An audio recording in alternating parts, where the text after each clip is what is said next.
जब जीवन संघर्षों से घिर जाता है, जब मन में शंका होती है और रास्ता धुंधला लगने लगता है, तब श्री भगवत गीता एक दिव्य प्रकाश की तरह हमें रास्ता दिखाती है। भगवत गीता का हर एक श्लोक, हर संवाद जीवन के गूढ़ रहस्यों को सरल भाषा में सामने रखता है। आज हम जानेंगे गीता के पहले अध्याय का तीसरा श्लोक, जो युद्ध भूमि में बोला गया था, पर आज की जिंदगी की रणभूमि में उतना ही सहायक है। पश्यताम पांडुपुत्राणाम आचार्य महतिम चुमुम व्यूढ़ाम द्रुपद पुत्रेण तव शिष्येण धीमता। इस श्लोक में दुर्योधन अपने गुरु द्रोणाचार्य से कहता है, हे आचार्य, जरा देखिए पांडवों की इस महान सेना को, जिसे आपके ही बुद्धिमान शिष्य धृष्टद्युम्न ने युद्ध के लिए व्यवस्थित किया है। यह श्लोक केवल एक सेना विश्लेषण नहीं है, ये दर्शाता है दुर्योधन का डर, उसकी चिंता और उसके भीतर का द्वंद्व, जो एक संगठित पक्ष को देखकर जाग उठा है। वो जानता है कि सामने जो सेना खड़ी है वो सिर्फ बाहरी नहीं, वो संकल्प, नीति और ज्ञान से सुसज्जित है। अब सोचिए, आज हम कौन सी रणभूमि में खड़े हैं।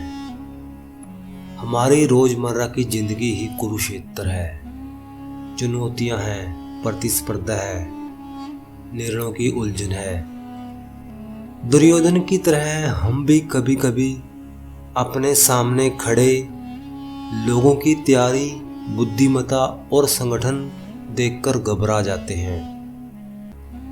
लेकिन गीता तो यही सिखाती है, डरना नहीं है, स्थिति को देखना है, समझना है और विवेक से निर्णय लेना है।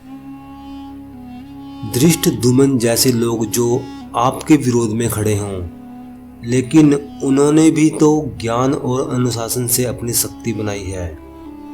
सवाल ये नहीं कि वे कौन हैं, सवाल ये है कि आप क्या कर रहे हैं। इस श्लोक से हमें कई महत्वपूर्ण शिक्षाएं मिलती हैं। स्थिति का विश्लेषण करें, जैसे दुर्योधन ने पांडवों की सेना की संरचना देखकर पांडवों की शक्ति को जाना।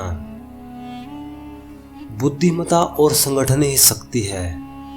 धृष्टद्युम्न बुद्धिमत्ता का प्रतीक है, जिसने पांडवों की सेना की संरचना की।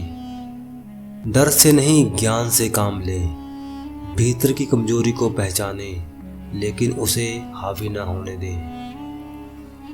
ये सबक हमें सिखाते हैं कि जीवन की हर लड़ाई सिर्फ ताकत से नहीं, रणनीति और विवेक से जीती जाती है। श्री कृष्ण हमें सिखाते हैं, डर को देखो, उसका सामना करो, पर डर से डर कर भागो मत।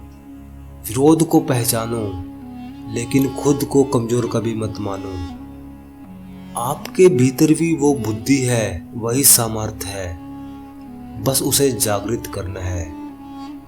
गीता में श्री कृष्ण कहते हैं, कर्म करो, डरो नहीं, दृढ़ रहो, सत्य पर चलो, विजय तुम्हारी होगी। क्योंकि जो सत्य की राह पर चलते हैं, मैं हमेशा उनके साथ रहता हूँ। गीता के श्लोक सिर्फ धर्म युद्ध के लिए नहीं थे, वे आज के जीवन युद्ध के लिए भी हैं। वे हमें हर पल साहस देते हैं, हमें ऊर्जावान बनाते हैं।